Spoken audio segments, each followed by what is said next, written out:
Magandang umaga mga kababayan at magandang gabi sa iba-ibang lugar dito sa Canada, USA, dyan po sa Pilipinas. Magandang umaga po. Ngayon po ay araw ng Lunes, January 4, 2021. Happy New Year po sa lahat ng mga kababayan dyan at sa iba-ibang tao na nasa iba-ibang bansa. Sana po ay nasa mabuti kayong kalagayan at mapayapa at masaganang bagong taon po. Ngayon po, bago ko mag-umpisa sa aking episode nito, ay gusto ko pong pasalamatan lahat ng mga tumangkilik, mga viewers at sa mga, lalo na sa mga subscribers. More than 1 month na pag-vlog ko po ay nakalikom tayo ng 122 subscribers at 1,600 na viewers. At malaki pong pasasalamat ko po na hanggang ngayon ay may tumatangkilik sa aming episode. At mabigyan po kayo ng saya kahit papano na ngayon ay, hanggang ngayon ay pandemic pa rin. Sa buong taon ng 2020 po, kung aking ibabahagi ang aking buhay, ay napakahirap po ang pinagdaanan ko po ng aming pamilya. Dahil ako po ay dumaan sa isang pagsubok na nakaranas po tayo ng matinding sakit. Sa 2020, dumanas po ako ng sakit na chickenpox, shingles, at type 2 diabetes po. At nung February, ay nung pumasok po ako sa trabaho dito sa Toronto, nung galing kami sa Oakville, at dumating ng araw na sa 13 ng Abril ay naging positive po ako ng COVID. At halos hindi ko alam kung makakasurvive ako noon. At pasasalamat ko po na malaki sa Panginoon na nabigyan pa ako ng isang buhay. Napakahirap po ang dumaan pala ng itong COVID-19. Akala ko po ay kwento-kwento lang, pero ang hirap. Dahil ako ay naranasan ko ng humina yung paghinga ko. Yung short breath, sabi nila. Halos hindi ko nakamask kami kasi doon sa trabaho. Pizza 3 ng Abril Huwebes Santo. Last day po ng trabaho namin dahil holiday na pagka Friday. Pagka alauna ng hapon naramdaman ko na, kasi nakamask kami dahil nasa steel manufacturing kami. So bawal yung hindi makamask kasi ang daming kalawang, alikabok. Pero hindi ko na matiis, sa isang minuto tinatanggal ko na yung yung mask ko dahil ano doon ba ito? Ba't di ako makahinga? Sabi ko sa sarili ko, noon naramdaman ko na iba na. Ngayon tiniis ko hanggang alas 5 kasi sayang din ang oras at sumasakay din sa akin din si Joel Milya, yung kasama ko na welder. Siya rin ang operator ng Robotech. Siya rin ang nagpapasok sa akin. So sumasakay sa akin, binabayaran ako linggo-linggo. Itiniis ko na lang kasi kawawa din, walang masakyan at sayang din yung pera. Yun. Pagdating ko sa bahay, hindi nila alam. Kahit sa trabaho, hindi nila alam na nagka-COVID ako. Tumawag ko ng doktor sa clinic, medyo walang sumasagot. So tinis ko hanggang linggo. Pero ang ginagawa ko, yung steam. Nagtuob na ako sa Bisaya pa. Nagpakulo ako ng tubig. Misis ko, yun ang nag-assist sa akin. Tapos, lagyan namin ng asin. Yung malaking kaldero po. 2. Tapos ang ginawa namin, kasi yun ang kasanayan namin sa Davao, sa Jensen, na kung inuubo ka o may sakit ka sa katawan na hindi mo maintindihan, Yun ang ginagawa namin. Para papawisan ka, lalabas yung sakit ng katawan mo. Yun ang ginawa namin. 3 bisis isang araw. Para akala ko yung may TB na yata ako. Sabi ko, pneumonia. Kasi nahirapan akong huminga. Yun. Ginawa namin pero nung pagkalunis na nun, tumawag kami ng doktor. Nagpa-appoint ako. Doon. Pagpunta ko sa doktor, sa clinic pala, hindi sa ospital, yung malapit na clinic dito sa harap namin. Walking distance lang, mga 200 meters away. Yun. Nagpa-doktor ako. Pag-check sa akin, sabi niya, parang may pneumonia ka, sabi niya. I-swab kita, sabi niya. Kasi yun na nga. Dahil nauso na yung COVID, marami nang nangyayari. So, sinuwab niya ako. May pinasok sa ilong yung test. Dito. Hanggang ngala mo yata yung pumasok na haba ng parang ng tenga, panglinis, yung nakahaba. Naramdaman ko talaga na pumasok dito eh. At ni-require din niya ako. Sabi niya magpunta ka ng yung x-ray. Kasi baka pneumonia. Nung tinit niya yung likod ko. Ayun, pumunta ako ng agad-agad sa isang laboratorio kung saan doon ginagawa yung x-ray. Puro Pilipino din ang humahawak. So hanggang yun. Pagka kinabukasan nun, tumawag ang doktor agad. Sabi niya, "You are positive," sabi niya. "So you have to isolate 14 days. But if you feel uncomfortable or you cannot breathe anymore, so you have to call 911 to go to hospital." Kasi dito libre ang hospital, pero nung nalaman ko sa mga research ko sa COVID-19, wala palang gamot hanggang noon.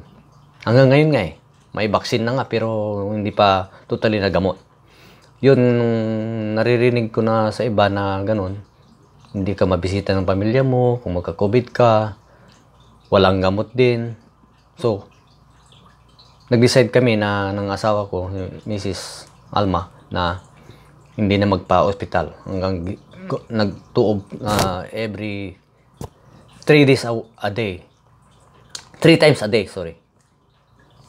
At saka uminom ako ng lemon with honey, luya, pakulo. 4 na bisis inom ng mainit para matanggal talaga ang virus. Pero yung tuob, yung steam talaga ang nagpatay ng virus talaga. Kasi doon na pag-aaral ng mga Chinese, ganoon din ang ginagawa nila. Sila nga naunang nagka-COVID, sila din ang naunang nawala. Kasi yun, ginamit nila yung steam. Yun, ang hirap. Pati yung dito sa pamilya namin, kasi andito si Eliza, saka Raymart, saka yung anak niya, at saka buntis pa noon si Eliza. Isa-isang kwarto sila. Kami doon sa kabilang kwarto, 3 kami. So doon napakahirap po dahil pati sila madadamay. Yung ginawa namin, nagtuob din ng mga bata.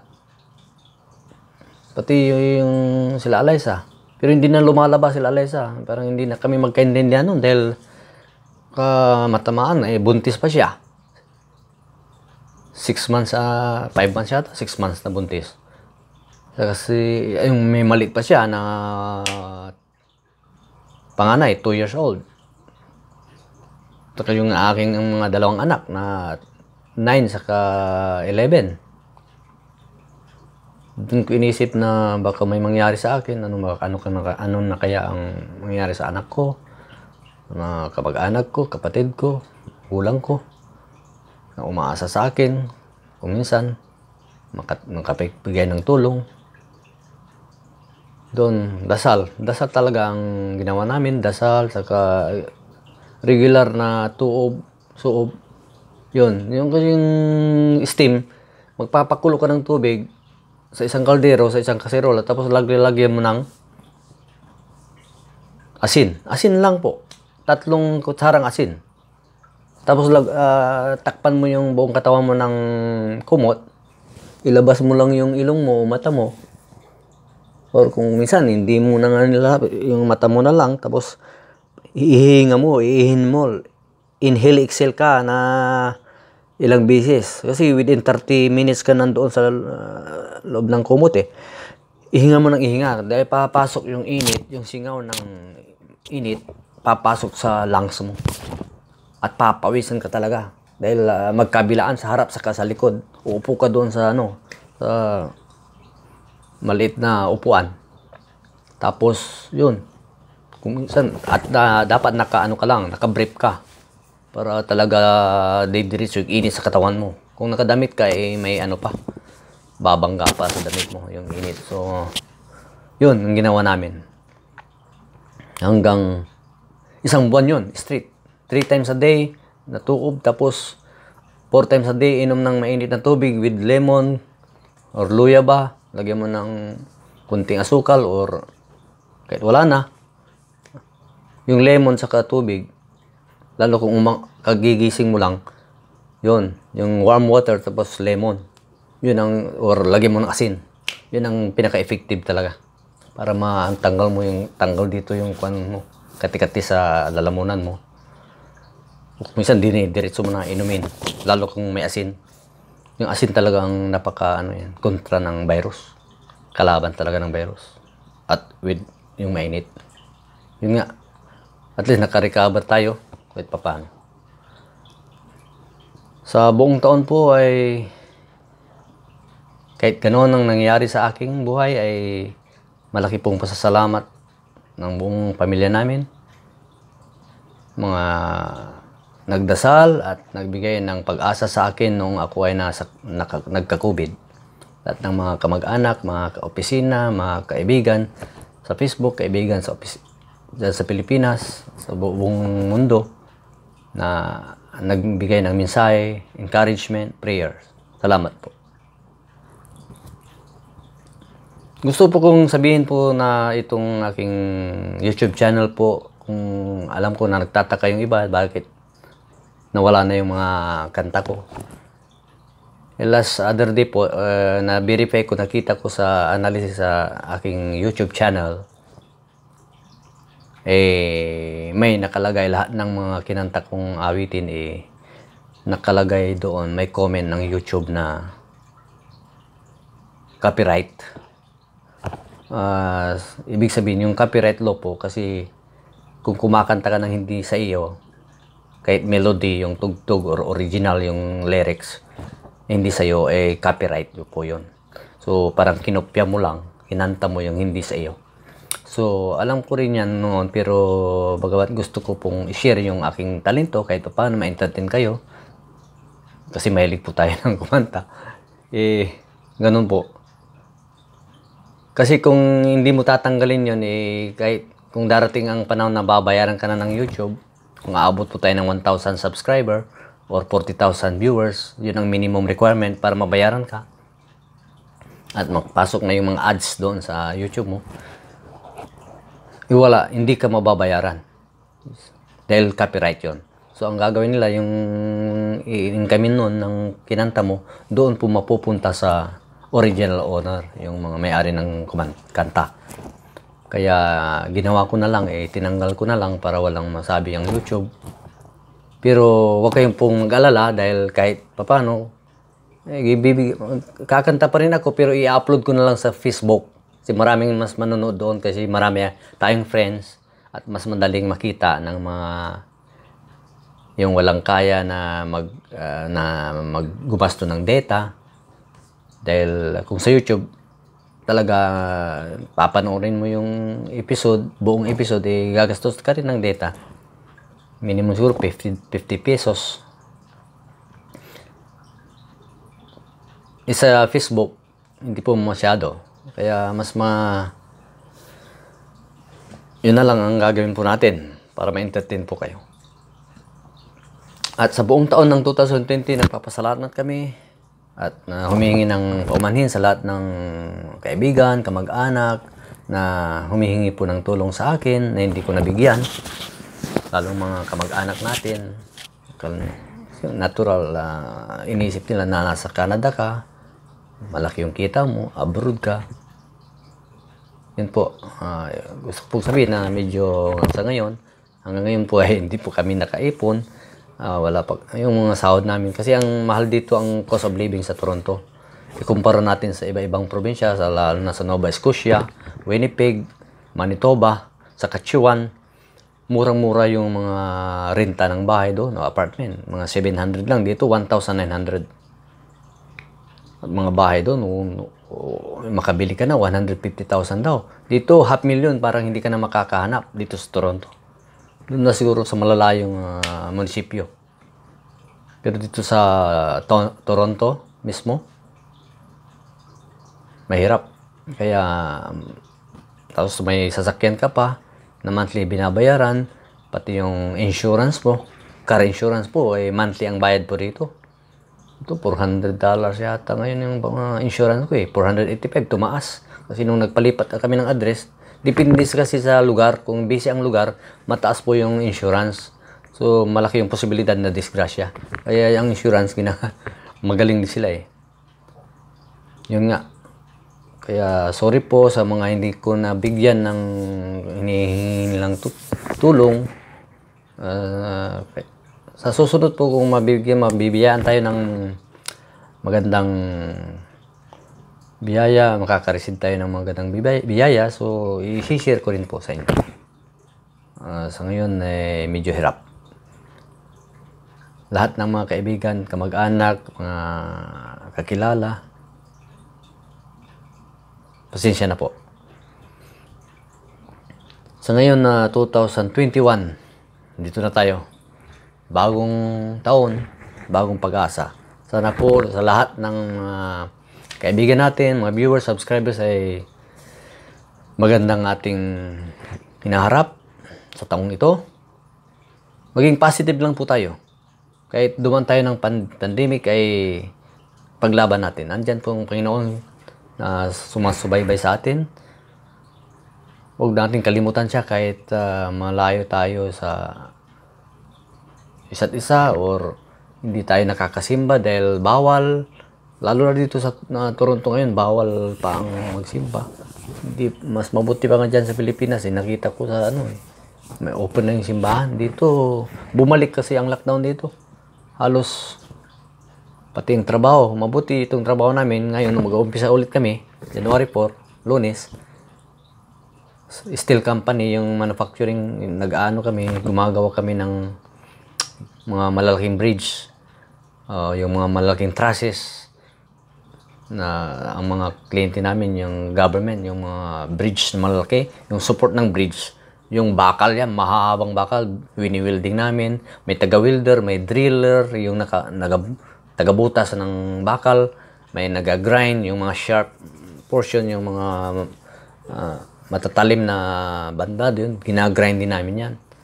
Hanggang nung na disgrasya nga, na malapit nang maputol ulit yung kamay ko. Naputol po yan ng nalagari ko po ng grinder. Yung puputulin mo yung yung bakal, yung cutting desk talaga.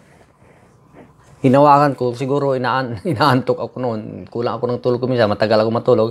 Pagka sa trabaho, tagaputol ako ng inassign ako yung mga wire. Yung pang tie wire. Di ba? Yung mga poste ng mga building. Gagawa sila. Tapos kami ang iba-iba yung trabaho ninyo. May taga-welding, may taga-grinding, may taga-drill, may taga-fit. Yung fitter, sabi nila fitting. Siya ang magsusukat kung ano nandun sa plano, mapa, yun ang babasihan niya. So, nung hinawakan ko yung wire, na inikot ko ng inikot kasi ang dami yun isang box Tapos puputilin mo minsan, hawakan ko dito, pinutol ko ganyan, sus, tumama sa kamay ko. Biglang yun, 2 linggo akong hindi nakatapagtrabaho. At doon lang, sabi nung kasi hindi ko sinabi na na-grind ko yung kamay ko, duminis ko sa doktor, ospital. Kasi medyo natakot ako noon. Grabe ang dugo. Naghanap na ako ng first aid kung saan. Doon, ginamot ko na yung sarili ko. Pauwi na rin. Hindi ko na naikwento sa mga kasama ko. Busy na sila ng umuwi. Umuwi na rin ako. May sasakyan ako. So, umuwi ako diretso sa doktor. Doon, tinanong sa doktor na saan ako nagtatrabaho. Pero nung pagka-Lunes noon, tumawag ako na nadisgrasya ako. Sabi nila, ba't hindi mo sinabi? Yun, sinabi ko sa katrabawan ko. Hanggang pinabalik ako noong Lunes, pinatawag, in-interview ako. Yun, sinabi kasi dapat sinabi ko daw. Yun talagang proseso dito. Sasabihin mo sa supervisor mo o sino yung humahawak sa'yo. Tapos, yun, i-document nila, isasapin nila sa WSIB. Ngayon, pero sa doktor, dumiretso ako. Tinanong nila, kaya takot yung management na bakit dumiretso ako dahil sila ang matatamaan daw. Yun nga, mabuti na lang may insurance din ako, private insurance ng disability or accidental insurance. May nag-encourage sa akin ang aming advisor na si Miss Balingaw at Team Mona, na siya ang nag-advise sa akin na mahirap yung trabaho mo, mag-apply ka ng insurance kasi wala ka pang insurance yan sa kumpanya nyo, baka madisgrasya ka. Yun nga, 2 beses lang akong naghulog, $83 a month. Nung nadisgrasya ako, yun, tinry ko na tinawag na nadisgrasya po ako, makaka-claim ba ako? Sabi niya, i-try natin, i-process natin. So, ibigay mo lahat ng dokumento, lahat ng result ng laboratory, doktor, lahat ng findings nila. Ito yung mga kailangan na papilis, pilapan mo. Ayun nga, nung Christmas yan, naka-receive ako ng Christmas o after Christmas, 26 yata yun. At least pa paano, nabigyan ako ng $600 yata. Yun. Binili ko ng computer yung, ang tawag dito, desktop, para magamit sa pag-vlog natin. Kasi yung ginagamit ko, ito cellphone lang. Medyo mahina. Pag-process mo doon sa recording, mahirap. Yun nga, at least nakatulong din. Salamat sa advice ni Ma'am Balingaw at Mona. Magaling yan na advisor namin. Financial advisor. So yun nga, grabe ang pinagdaanan natin, pero kahit paano na ganito nangyari, buhay pa rin. Basta andyan sa lang dasal lang po tayo, lahat ng ating ginagawa araw-araw. Pasasalamat kahit mahirap, kahit hirap, may panahon din. Kung sa pa, sabi ni Reverend Father Joseph Rolla na tinitingnan ko din sa YouTube, dyan sa Bulacan. Napakagaling na pari po. May mga mensahe siya na hindi lahat ng araw ay sa iyo. Ang blessings, huwag mong ikumpara yung sarili mo sa iba na may mga blessing na sila, ikaw wala pa. Kaya hindi pa dumarating yung para sa iyo. May panahon na una huli, hindi natin masasabi. Kaya huwag kayong mag-alala kung sa ngayon ay hindi kayo nakakatanggap ng biyaya sa Diyos. May panahon din. May gagamitin siyang tao na tutulong sa iyo, or may gagamitin siyang ibang kaibigan na magtataka ka na kahit hindi mo kamag-anak o kaibigan lang o kakilala, yun ang magbibigay siya ng tulong. O yung way na ikaw ay aasinso o sa trabaho ba, ganun. Basta importante, maging malakas at huwag kalimutan ng Diyos at gawin ang mabuting gawain at i-share yung blessing kahit papano. Sa ngayon lang po, araw na ito, ang sana ay nakapulot kayo ng magandang aral. At pasensya na po lahat ng mga subscribers, viewers na nagtataka ka na bakit wala na akong kanta na tinanggal ko na po. Sorry po. Pero yun, mapapanood lang po ninyo pa rin sa Facebook.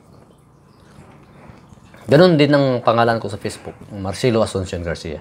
So yung hindi pa po nakasubscribe, paki-subscribe na lang po, paki-share, comment dito sa section na to. So para malaman ko po kung ano po yung gusto nyo ipalabas sa akin, kasi naghanap ako ng magandang itatapik ko po para kahit paano maaliw kayo, ma-entertain at mabigyan din ng aral yung iba-ibang kaibigan natin at mga subscribers sa iba-ibang lugar, lalo na sa Pilipinas.